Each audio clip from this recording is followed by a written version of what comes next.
Hey everybody, we are live, and for the first time in within, I would say a month or so, month or two, right?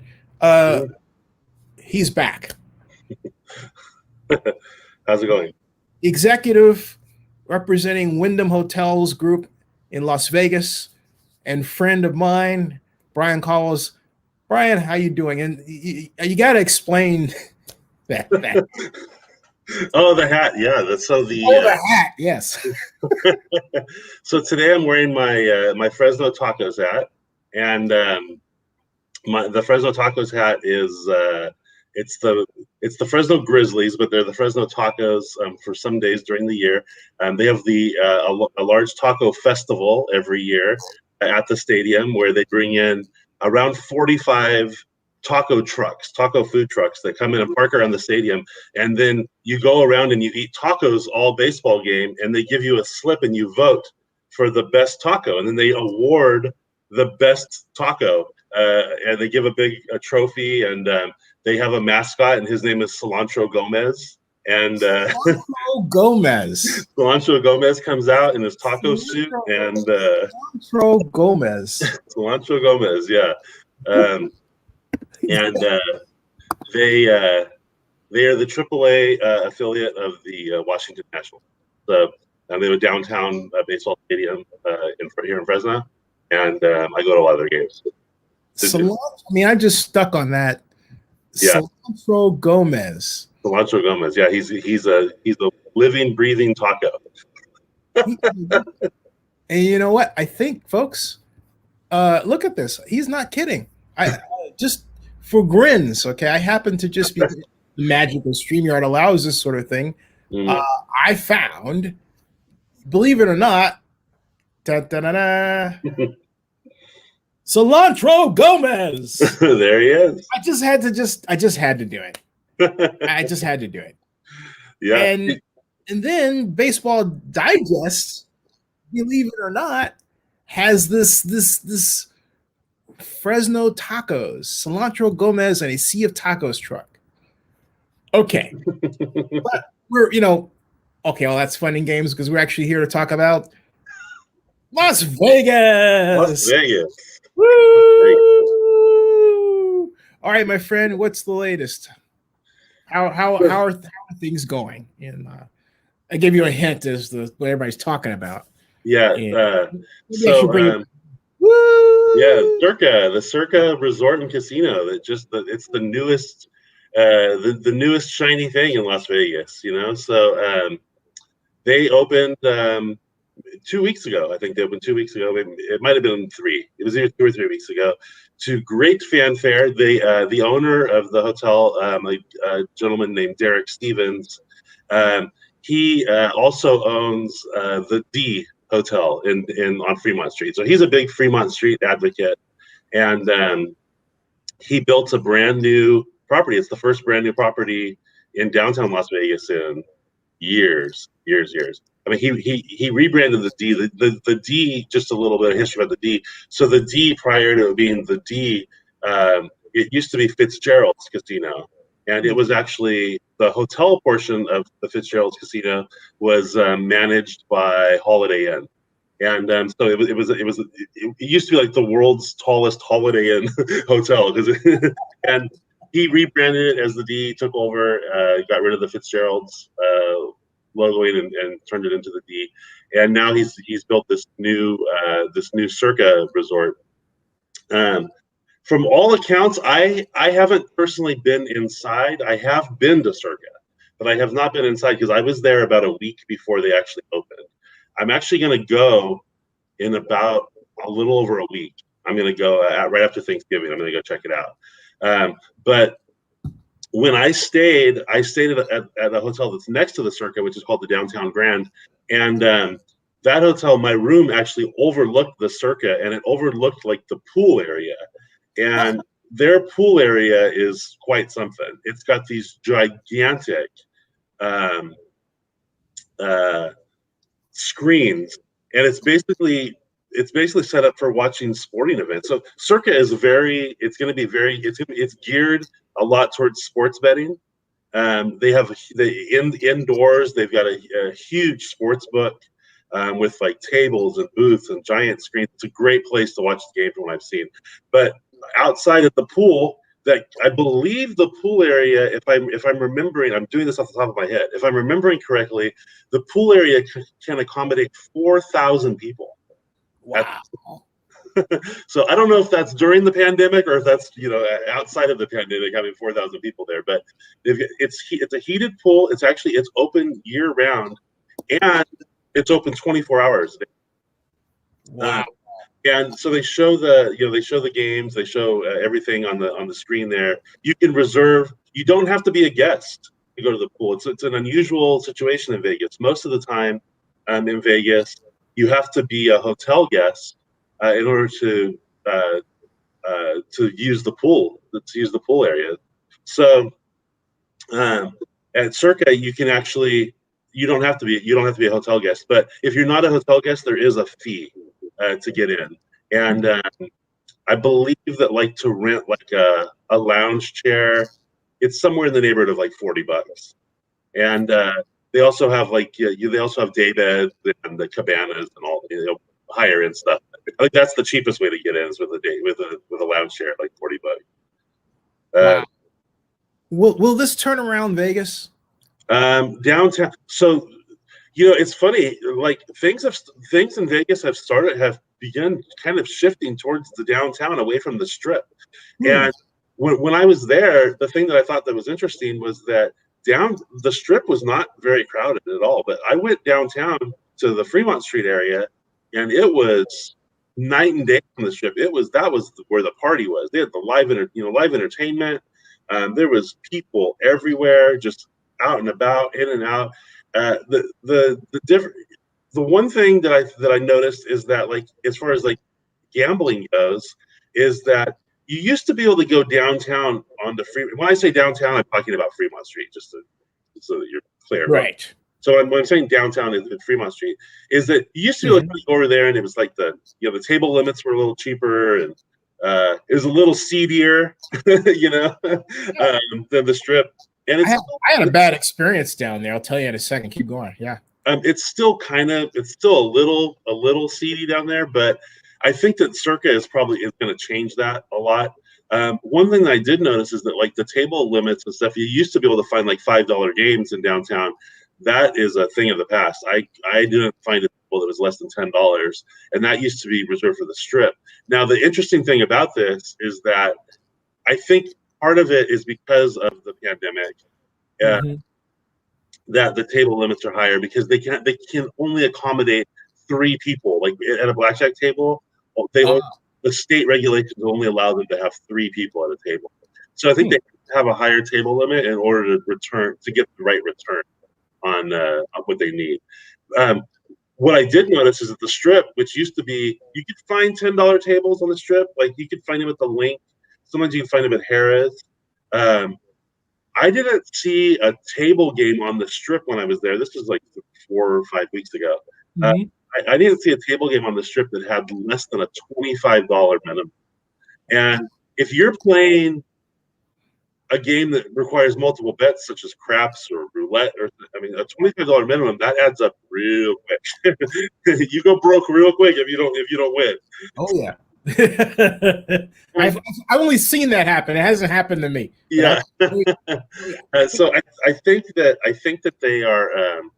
I think that part of that is they're just trying to maximize the amount of revenue that they can get based on the number of slots. So at a craps table, they'll only allow 6 people. At a blackjack table, they'll only allow 3 people. Some of the casinos had shields, like between the dealer and the players. It had like you were sitting like in your own individual little pod that was all protected by plastic. But anyway, back to Fremont Street. I think that Circa is going to kind of change that because it's a little more classy, a little more upscale than kind of what you think of when you think of like Fremont Street. Yeah, this is a nice place. I'm looking at. I've seen these videos that you and everybody else has seen. Yeah, and I'm consistently blown away by what I see in terms of the tenant improvements and the quality of the material and the graphics and the lighting. It's like, wow, it looks like anything you'd see on the Strip, if not better. Yeah, no, for sure. And it's a huge hotel. I mean, it stands out, and it looks really beautiful. They've got some.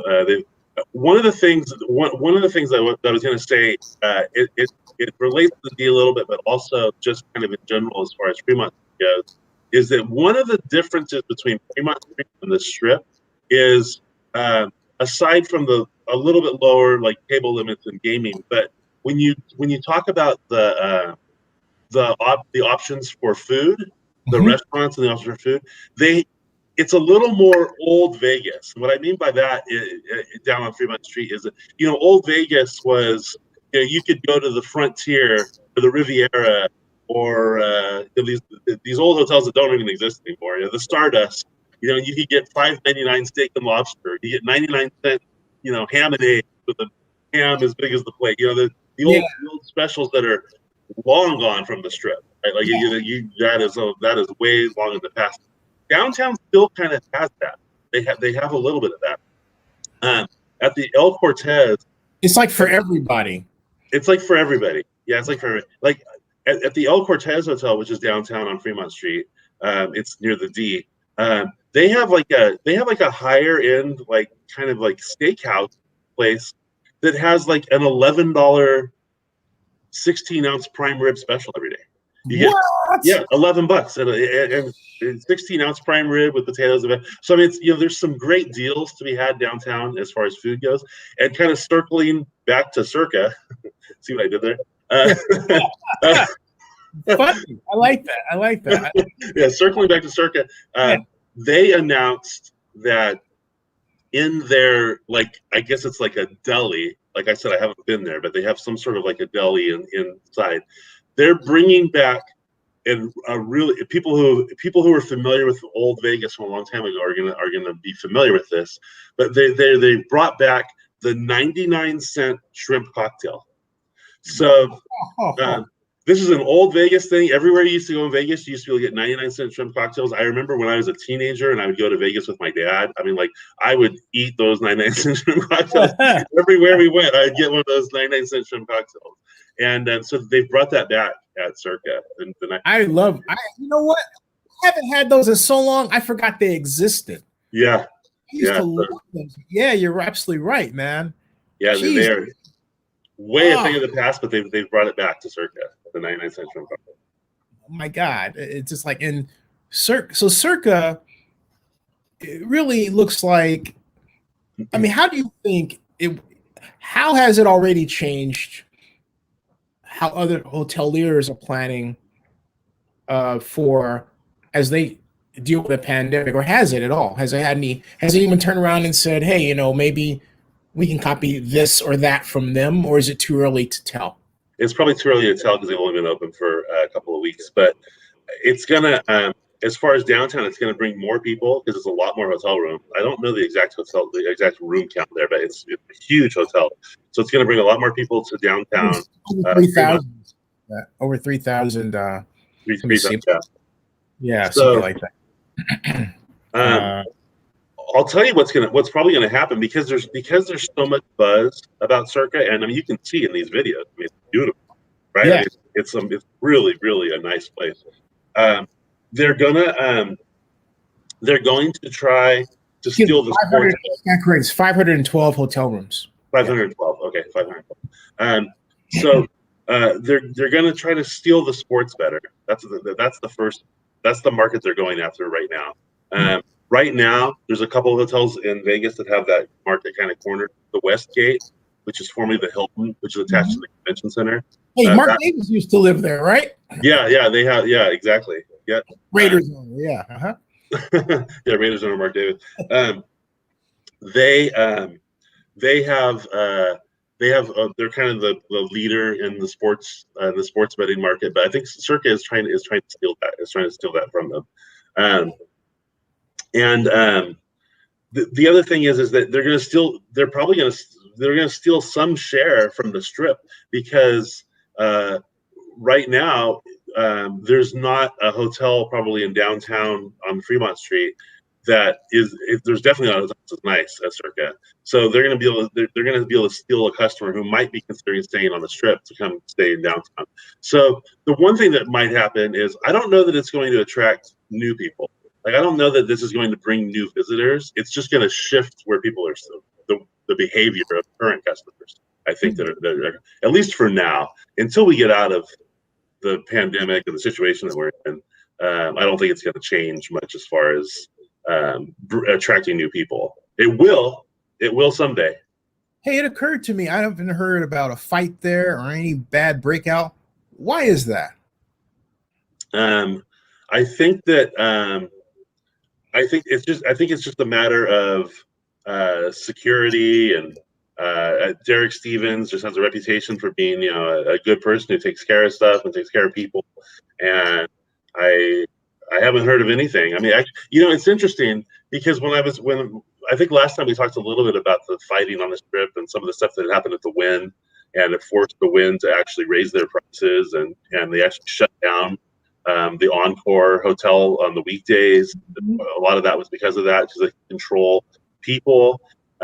Remind me to circle back to the Wynn, because I want to talk about a new security feature they have there. But okay, sure. It was interesting when I was in Vegas, because, like I said, the Strip wasn't very busy, but it definitely seemed it was definitely a little rougher crowd. Like, people were being pretty obnoxious and stuff on the Strip. And when I went downtown onto Fremont Street, there was really big crowds, but people seemed to be more behaved. I don't know but there is a lot more security.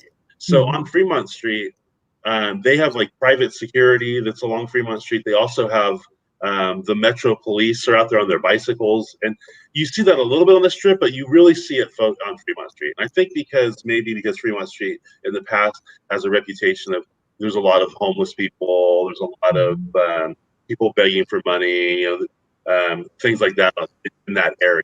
So it's been a little more seedy. How much of this also is demographic? Because in the videos that we've seen, I haven't seen, by the previous video, the video blogger was African American like myself, but not of a hip hop style.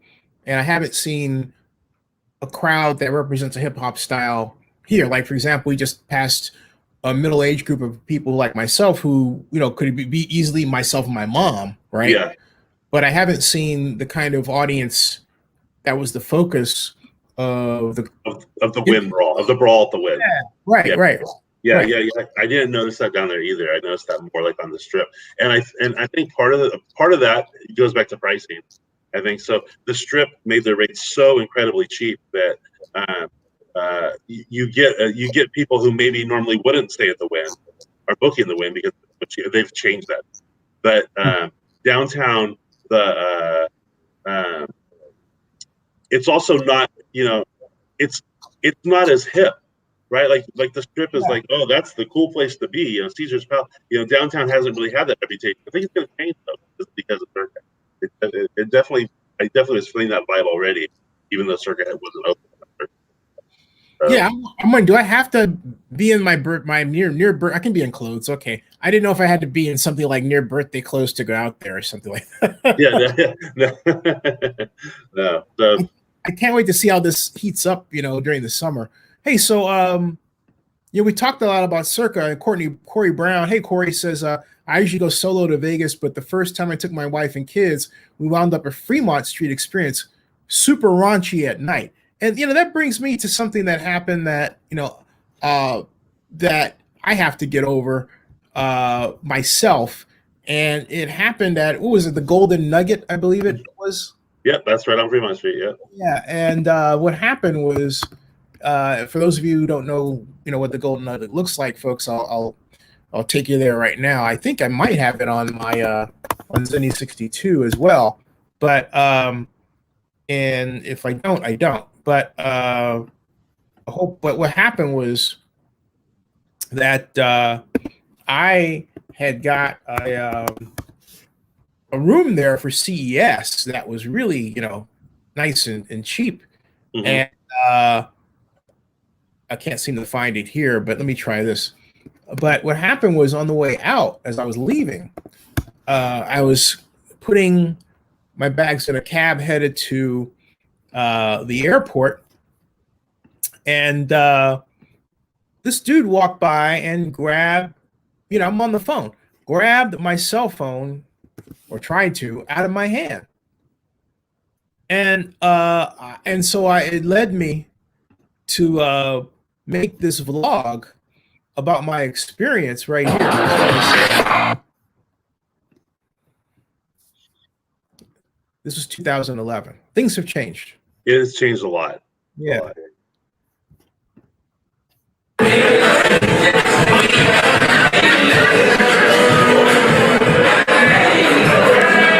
case you're wondering where this is the lobby of the Golden Gate where I'm staying upstairs.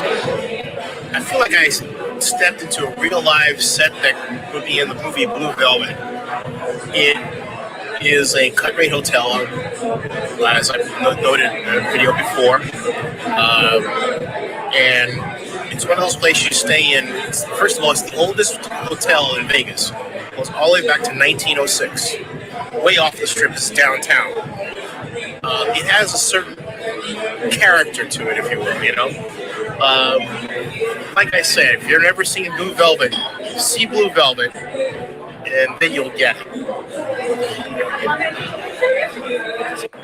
That was my.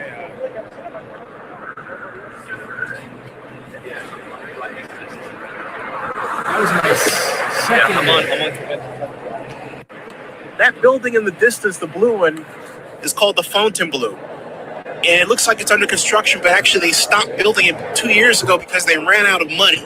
So that building sits as a sort of a monument to Las Vegas' current economic problems. That was 2011. So anyway, but my point is, and I made that primarily to, you know, talk about, yeah, I didn't mention the whole thing about the Golden Nugget because at that, when I made the video then, that had not happened. That was next to last day, and I always wore black. I still do.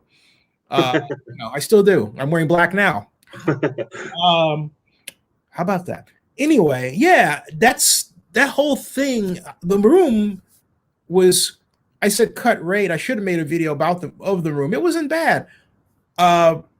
It was clear that they were trying to make the best of what they had. Mm-hmm. And from that perspective, and I should have given them props for it, they did an outstanding job. Now, that was 9 years ago. Yeah. A lot happens in 9 years, wouldn't you say? Oh, definitely. Definitely. Yeah. I would say that it's a lot different down there now. I mean, there was legitimate, there's people who would not go to Fremont Street probably 9 years ago. You know, that would probably go there now. So, yeah, it was it was not good down there at all. And it was kind of dead, and I don't remember. I mean, they did have the Fremont Street experience at that point with the light canopy in 2011. That might have been kind of towards the end. I don't remember when that was, but yeah, I mean they've been continuously trying to change the image of Fremont Street. You know, just kind of a fun fact that probably, I don't know how many people know that. I think probably a lot of people know this, but maybe they don't. You know, Fremont Street is in the city of Las Vegas. The Las Vegas Strip is not in the city of Las Vegas. It's unincorporated Clark County in Paradise, Nevada, actually. Yeah, right. So it's a different jurisdiction. You know, it's interesting. So the mayor of Las Vegas is not right. It has control over Fremont Street, but not over the Strip so much because it's unincorporated. That's a big reason why she wanted the Raiders stadium in downtown or near downtown, because she actually made that point. Aside from the fact that she felt the ability to handle traffic and the other crowds that we haven't seen yet because of the pandemic, right? Better, where she wanted it at this, I think, confluence of freeways that's near downtown. Yeah, it's like the 95, and the Yeah, she wanted it over there, but she didn't get her wish, and oh well. Hey, so having said all that, as much as you can, I don't know if you have the latest report or whatever you have, but how is Vegas doing? How are we doing? All right, so I do the October numbers haven't been released yet. They'll be released. It's usually around the 20th of the month, so maybe in a couple of days we'll have the October numbers. So I'm not sure. You're telling me to change the title from October to September? Well, we went this last month when we did the last time we had the September number. So what I'll say, I'll just make kind of general comments here about what's going on in Vegas, and that is that August we saw really big spikes on the weekend. That continued through September, and the weekdays in Vegas are still really struggling, really struggling. But about, I believe it was on Friday of last week, Governor Steve Sisolak in Las Vegas, who it's my understanding he just tested positive for COVID-19. Yes, that's correct. Yeah.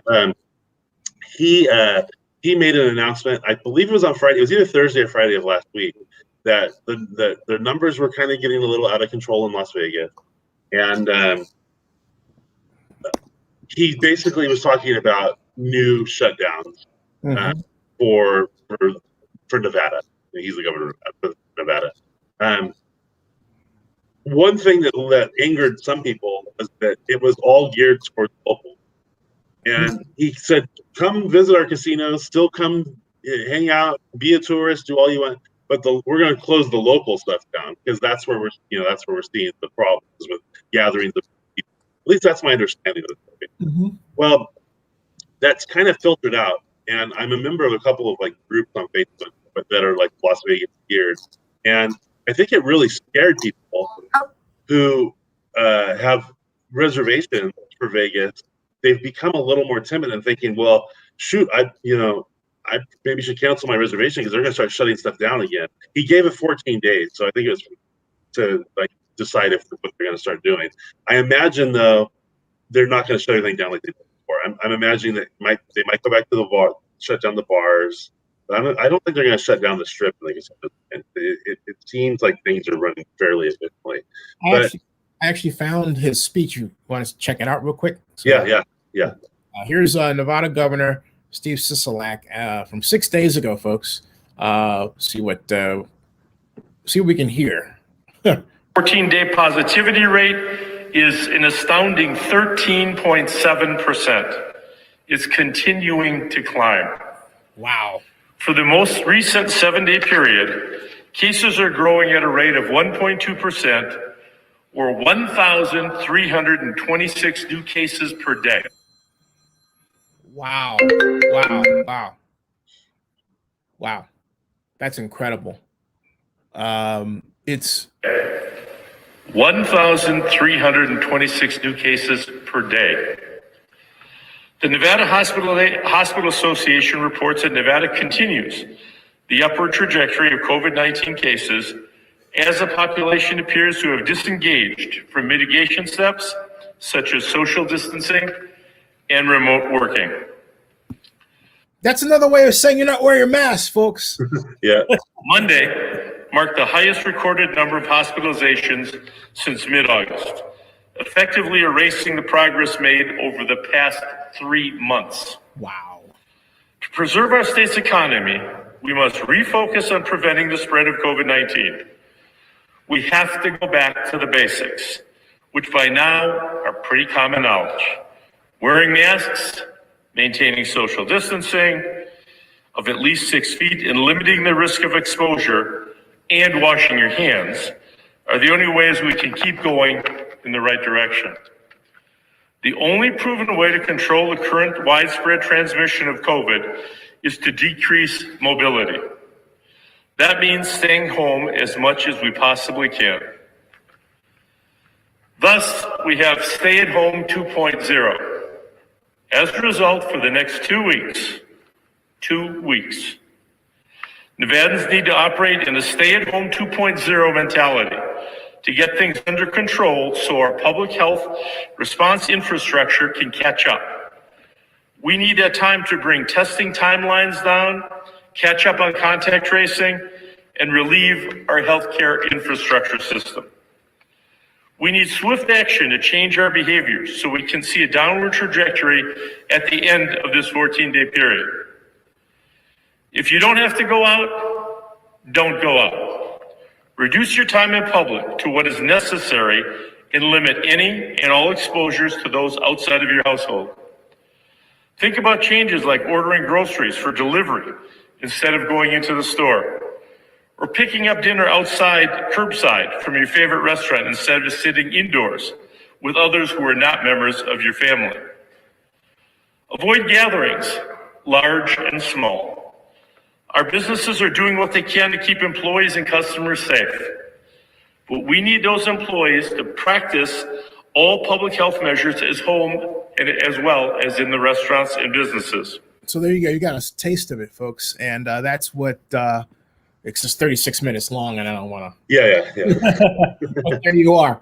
He put down, hey, Bryan, I have to ask, what I'm starting to get concerned in as a person who's got hand sanitizer here. We got masks all over the place. But I'm concerned that we're starting to get into this cycle where we've hit a plateau of solutions to where it's just wear a mask or not, use hand sanitizer, which everybody does. Yeah. And yet the cases just continue to grow because there is no other option. Yeah. Which leads me to this question.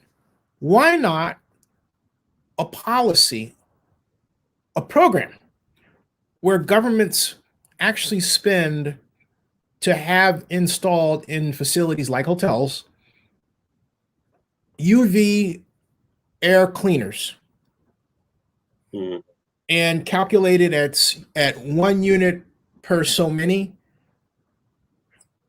and then with an air rating system, because that would actually cause the essentially kind of wind indoors.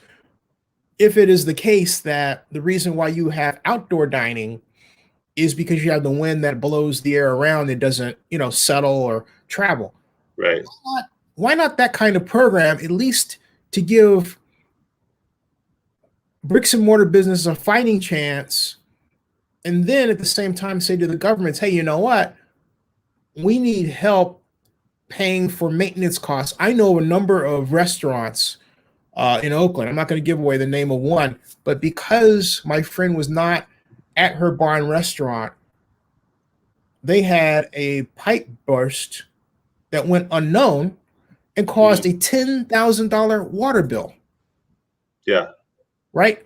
So there's this cost that businesses of the type that are in facilities like yours bear when there's nobody there to mind the store.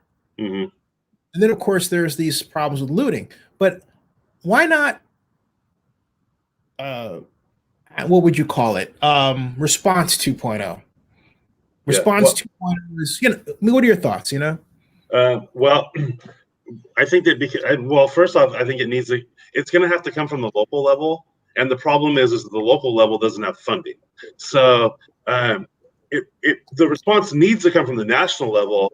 And this is my opinion, right? Yeah, my opinion of the situation is that there is zero leadership from a national level on the situation. It's just, we're doing the best ever. We have the best testing. We're the best at this. We're the best at that. With no solutions, it's just going to magically go away. Yeah, and I don't like the idea that rather than taking what we can get because we don't have the votes yet, in Congress, we just say we're not going to do that. And my thought is you have too many people suffering. I have had another business owner in Oakland personally call me in tears because of her situation. This is dire. And what bothers me is that government, and I went to school to work in government, okay? Government is not responding to the basic needs of people. Yeah, and there's no leadership. There's no leadership on this at all from the federal government, and it has to come from them because there's no funding. These cities don't have. They're already strapped. They have all these people on unemployment. They're already strapped with funding. They don't have the funds to support this stuff with the federal that they would have at the federal level. And there's just zero leadership on it from the federal government. And it's just a complete disregard and basically ignorance of science. And I don't know. I mean, that's where it has to come from. But it's not going to come from there. So until we get new leadership, I mean, I think we're stuck this way until January 21st, basically. Yeah, I mean, yeah. I urge everybody, because I had the pleasure of sitting on a Biden transition team, kind of a giant see who's out there to do what meeting. mhm. There will be help, okay? There But will be, yeah.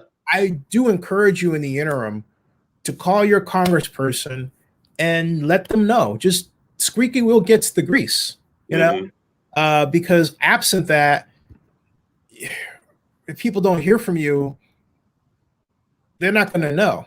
And We're right now encouraging all of our hotel owners to get in touch with their congressmen and Senate representatives at the federal level to try to get something done. It's currently a major initiative that we have going with all of our owners across the country. So trying to get them to take some leadership on it and hopefully encourage a response from the federal government. yeah, that's absolutely major. Hey, any idea how, even in ballpark, are things pretty much like they were the last time when we met in terms of weekends being used, but then weekdays, you know? They are, but there's bad news. So Oh, brace yourself.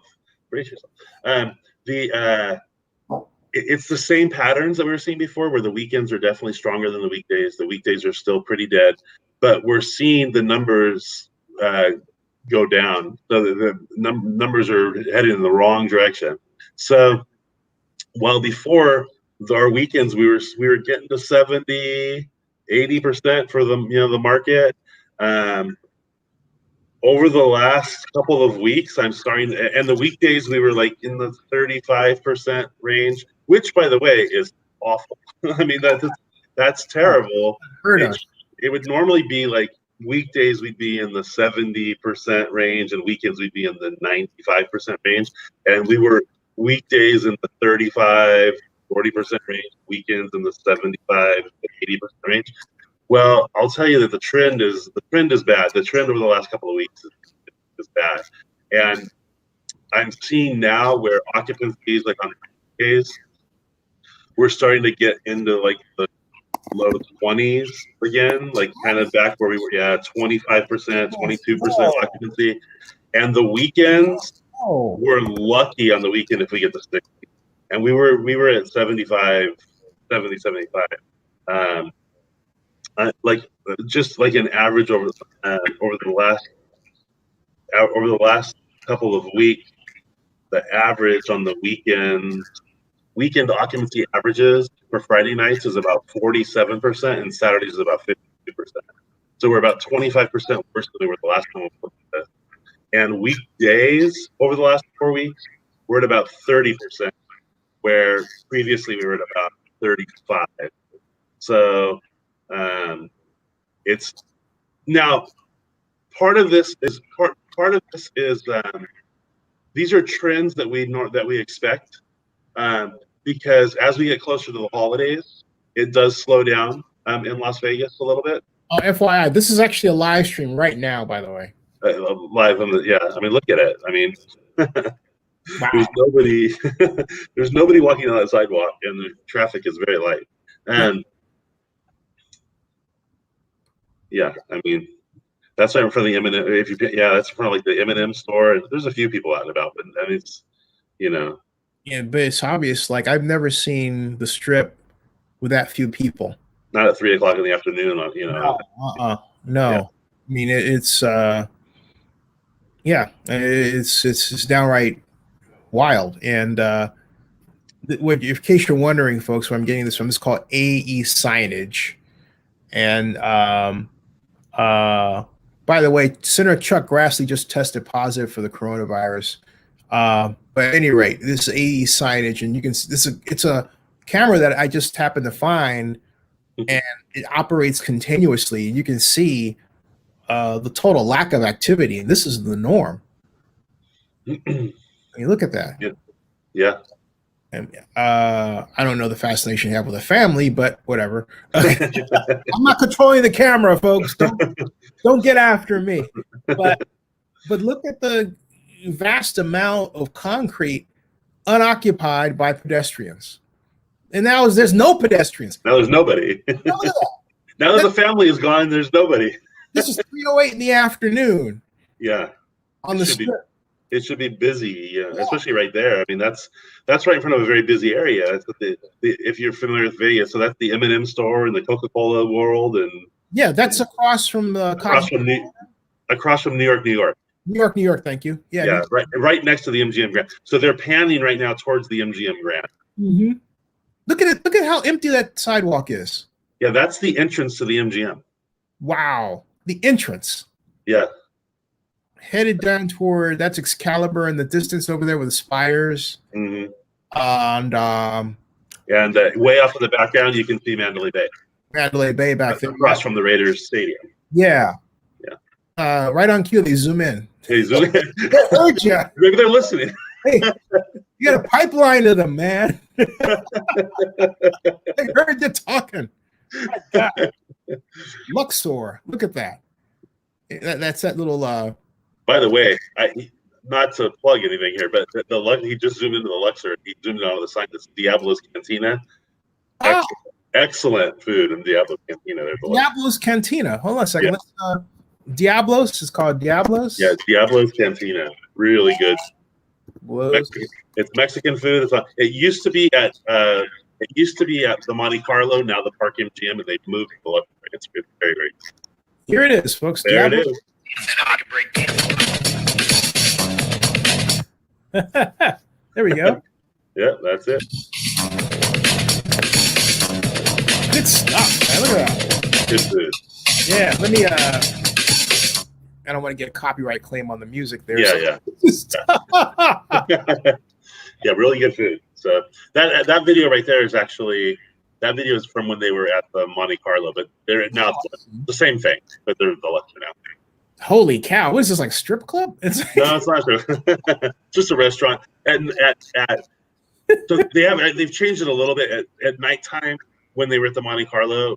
Now the Park MGM. It used to turn into a nightclub after like 11 p.m. Now it's just a restaurant. Oh my God! Look at the food. Oh, okay. So the food.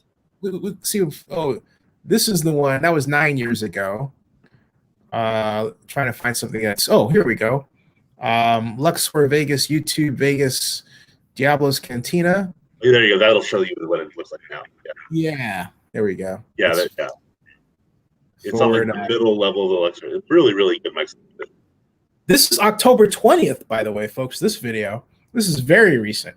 Yeah. These guys are okay, let's just get out of that. All right, Las Vegas and Beyond. And I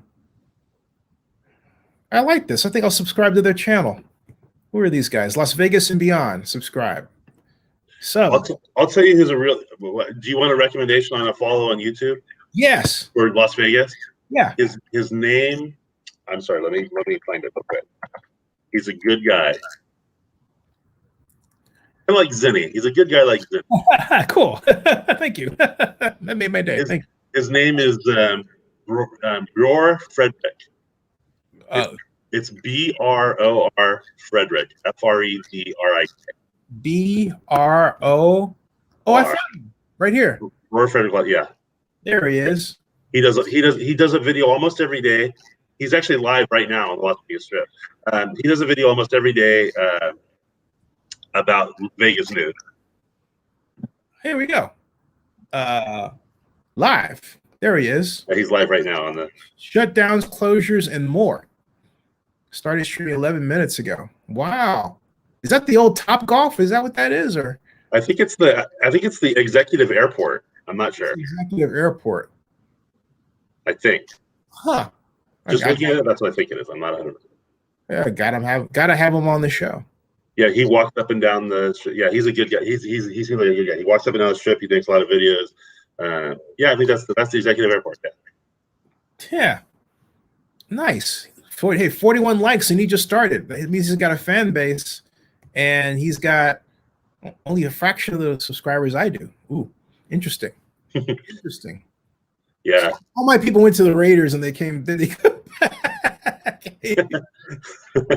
Hey, brother Frederick, we'll check you out, man. Yeah, check out his videos. Pretty cool.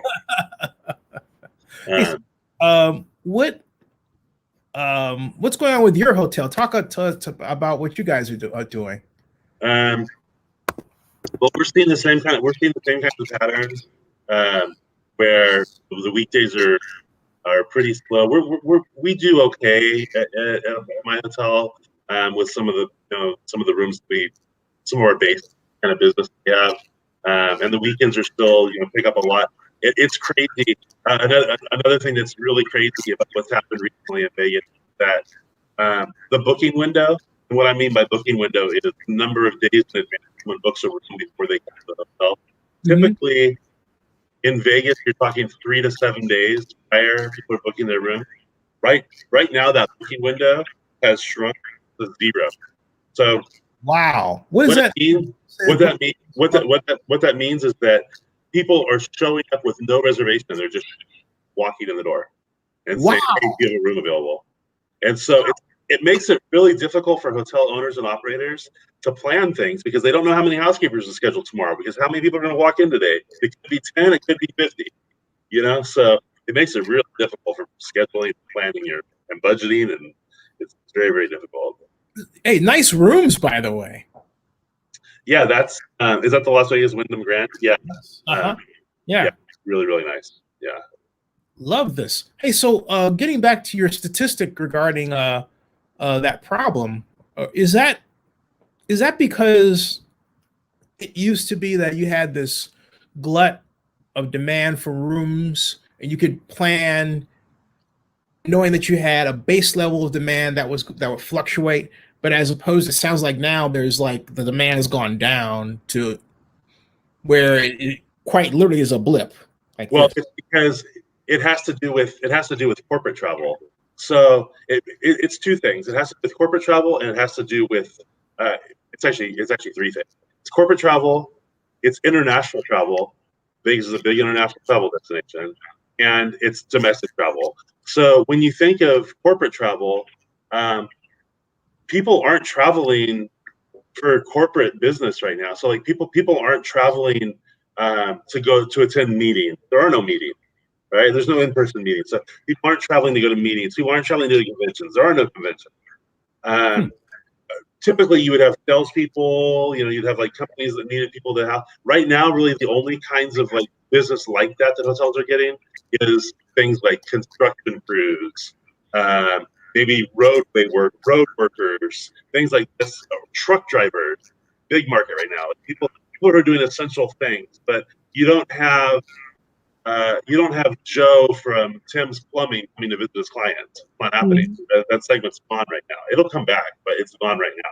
So you're missing out on that. Normally, that would provide you like a baseline number of rooms, and then you could look at previous years, and you could see you take that the number of rooms you have on the baseline, and then you add what you would normally pick up in the previous years as and come up with a calculation of how many rooms you think that you're going to sell. You're probably going to be pretty close, because things don't change that much. But this year, you don't have that baseline of rooms to start with. So all of the rooms that are picking up are pure, what we call pure retail, right? It's just retail booking. And so those rooms book a little bit more last minute. And when you don't have the rooms on that are filling in, those rooms typically fill in what we have already in the book. Well, when you don't have those rooms that are on the books already, you're only getting those reservations. And so it's very difficult. And you can't go off of last year. We would typically be going off of last year's numbers, going, well, this is how many rooms you're going to pick up. You can't do that because it's so different, right? That makes it very difficult. The second component is international travel. So international travel, those people are not they're not calling today for a room tomorrow, right? Because they're booking 6 months, 7 months, 8 months in advance of them coming. You can't just get on a plane in England and come to Vegas tomorrow. Mm-hmm. If you were very wealthy, you could. But So that travel is completely gone. There is no international travel to Vegas. So basically, and then domestic travel, third part, air traffic to Vegas is down considerably year over year. And I mean, really, really dead. I mean, it's a symbol of everything. Right? Air travel is down. First off, business people aren't traveling. People aren't traveling really to go visit family, and so air traffic is down. So basically, what Vegas is relying on right now, almost 100%, what they're relying on is people who are going to get in their car and drive over there and spend the weekend. And that's people who are in Los Angeles, people who are in the Central Valley here, people who are in San Diego, who can get in their car and drive to Vegas for. And what we're seeing is that a lot of those people, they're not planning ahead. They're just getting in the car and just showing up, right? And so they're making very last-minute decisions to make that trip, and so that they don't plan ahead. They don't want to be locked in anything. They just show up at the hotel, or they call from the freeway. You know, they're on the road and they're like, "Hey, do you guys have rooms tonight? We're on our way." You know, so it's just a very different. It's just a very different environment. Hotel owners had to adjust to that environment. Hey, as we move to a close, I want to get your opinion on the possibility that this can help Las Vegas Convention Center expansion, which is underway, as you can see here. This was November 11th from One Man, One Camera on YouTube. And he's giving us an update, but you can get if I just move forward a little bit here, you can have a better idea of the scale and scope of this thing. It's enormous. And that takes up Paradise. And if I freeze it right here, that's actually in the distance. That's the present convention center. That's the monorail. And folks, that distance that you're looking at it may seem like it's actually close, but that's actually about a half a mile between where he's standing and that wall. I know because I've walked it. Well, that's one thing about Vegas is that because things are very much larger than life and huge, these hotels are huge, that you're like, oh, I'm right here at Planet Hollywood. I'm just going to walk over to the Venetian. Look, it's right there. It's not just right there. It's a very much an illusion. Yeah. I mean, the Majestic, I had a dinner there. I actually met this lady who's quite nice. Turned out to be a friend. It's another story. But anyway, it's Vegas. And next to it was a parking lot at the time. And now and then further down, just a little bit, were these temporary tents that they would set up for CES, where they had the 7,000 pavilion. Now it's what you see there. It's under construction, and then of course is this Cauwels Lane, or I can't. I don't know. It is. I think it is. If you know where North Hall is, yeah, and you catch the cabs. Oh yeah. Okay, that's where this is. You take that same street. Yeah. That's the same street. So okay. if I walk down, because what happens, I could get off from North Hall, right? I could walk out of North Hall of the convention center in the distance, and I could keep walking up that street you're looking at, because I did that to get to the Majestic. Oh, you know what though? Wait a minute. I stand corrected. That's more center area. That's not. I don't think that's Cauwels. The reason why is because when I did walk up before, I had to turn down one block and then go up. Yeah, I don't think it's Cauwels either, because I think Cauwels runs parallel with the monorail.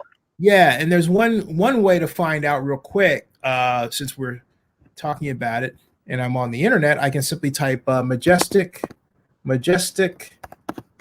Las Vegas, and get the address. And it is a Majestic Las Vegas. That's talking about the gaming hotel, not what I'm looking for. How about that? And that's a $850 million hotel that's under construction. I didn't know this. That's interesting. Hold on a second. There is, they say it's a canceled highways condominium. Oh boy. Now it's canceled. All right. Confusion reigns. Let me see here. Images. Majestic is there to break ground. Yeah, what I was trying to find is dominated by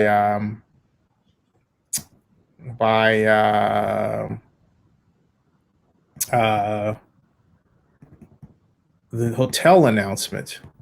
So I was trying to figure out where this was. At any rate, it's all mixed up now. If I go to the maps here, it's got Majestic Airport Center. It's all messy.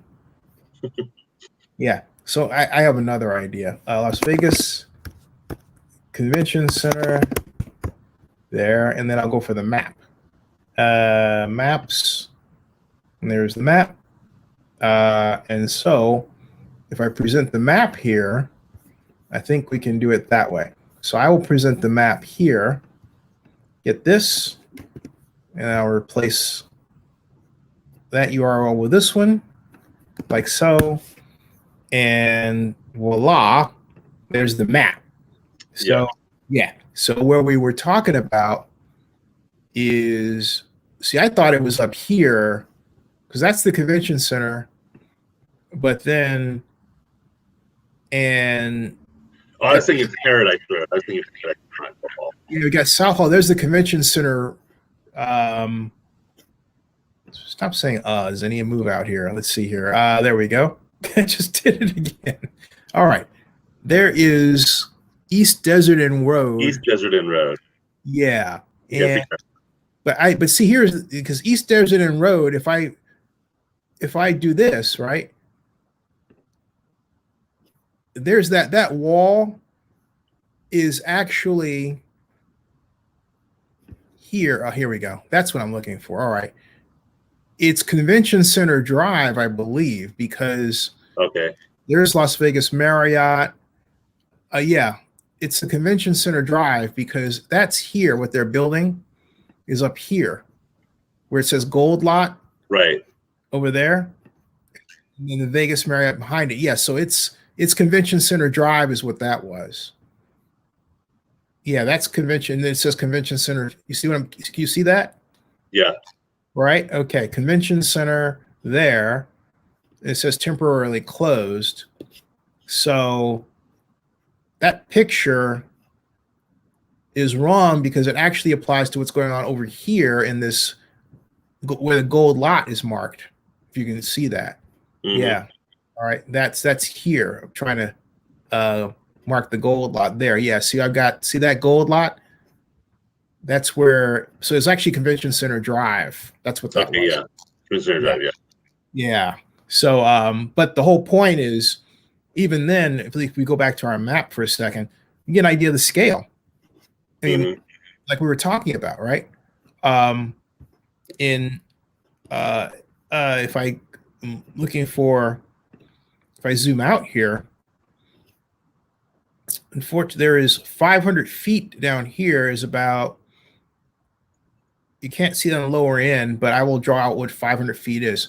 From here to here is 500 feet. And then that's 1,000. And then that's 1,500 feet. And then that's 2,000. So from here to here is 2,000 feet. That's 2,500 there. From here to there is 2,500 feet. And you double that, that's a mile. If you can see that in representation. Do you see that? Mm-hmm. Yeah. So point I'm making is, as you were saying, the scale of these buildings is so tremendous that I think you need a cart.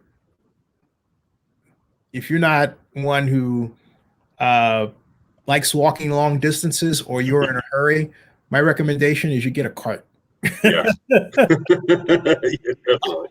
That place is huge. And it never ceases to amaze me, like Mandalay Bay has the largest corridors I've ever seen in my entire life. What is up with that? You tell me Las Vegas guy. What's up with that? I know. I don't know. I mean, even the Luxor, between the Luxor and Excalibur, just gigantic corridors. Yeah, absolutely. And it's just kind of like I've never seen where. I think I made a comment on one of my videos. I have to find another time. I was in the same Mandalay Bay, and I said, "You know what? You could fit King Kong in here." Seriously, Yeah. I was not joking. You could actually fit, or better yet, Mighty Joe Young. If you ever see Mighty Joe Young, right? You could fit Mighty Joe Young in that thing. And if you like, yeah, if you had no problem telling King Kong that he had to kind of lay on his side, he could easily just give him some bananas and make him happy. He could be right easily. Okay, just don't piss him off. But the whole point is that place is huge. Yeah. I mean, all these places, like, my God, I want to know that would be a documentary in itself. Who started? Was it Sheldon? Maybe Adelson? This thing about having these huge buildings. I mean, just massive. Yeah. Cool. I like it. That's one of the things I like about visiting Vegas is the scale and the scope of the place. Right. Yeah. I just want to know who it was that said, "Yeah, this is a thing we're going to do." Mm-hmm. It might have started. It might have started. It might have started with the Excalibur. That might have been the first one. Mm-hmm. Yeah, I mean, that's one of the early ones that's built at a huge scale. It's a good idea. Hey, so we're gonna have you back. Okay. Yeah, great show as always. Fun to talk about Vegas. And, I gotta bring up one other thing. I'm sorry. I just forgot. I just remembered. I gotta bring up about the Wynn. We gotta go back to the Wynn. Really? Let's go. Okay. The new security at the Wynn. Have you seen this? Have you seen this or heard about this? I have not. Okay, so they have robotic dogs that now walk around the casino and will answer your questions, and they also check to make sure you're wearing a mask. What? Yes, they're robotic dogs. They're like on 4 legs, and they have a little dog head, and they're robots, but they're dogs, and they work at the Wynn. And they're the new. It's the new security at the Wynn. Is these robotic dogs, folks? All right. I look at this, folks. Did you find it? This man is not speaking with a forked tongue. He is not speaking with a forked tongue. Look at this. This is not. He ain't kidding here. Yeah. That's the dog. Las Vegas. This is Fashion Hound, and it's a robot. If you look up, you'll see it's a robot there. Now, the Wynn says it's the latest addition to socially distanced entertainment. You can find her dancing around in the Wynn Plaza while telling jokes and, of course, giving fashion advice. I can't tell if that's endearing or creepy. That's creepy. I think it's a good mix of both. Is it? Okay. It's kind of cute. I'm sorry, that's straight up creepy. Cute. All right. Looks like I mean, how would you feel if one of those things came up to you? It's so weird, right?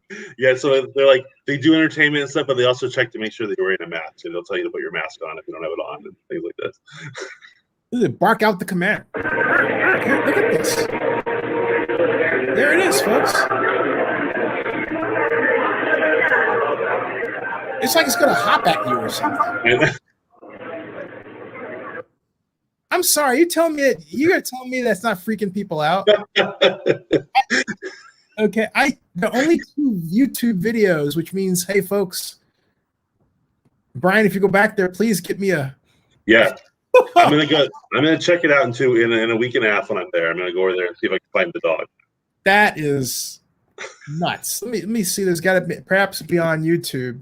There's another rendition of this, and as far as talking about the new face, see what the videos are talking. New MSN, they have pretty much the same one. The new face, Las Vegas locally is talking about it on Twitter, whatever. It's the same thing over and over again. Yeah. Oh. I don't believe this. I just robot dog. Here we are. You know what I think of when I see that? No labor cost. That's right. Yeah. Wow. Yeah. You know, because normally that would be a person's job. Right. Yeah. It's the new self-checkout, right? Yeah. Yeah. You can check out by that dog? No, I didn't see the dog, but I just saw so I'm gonna go and I'm gonna go find that dog when I'm there next time.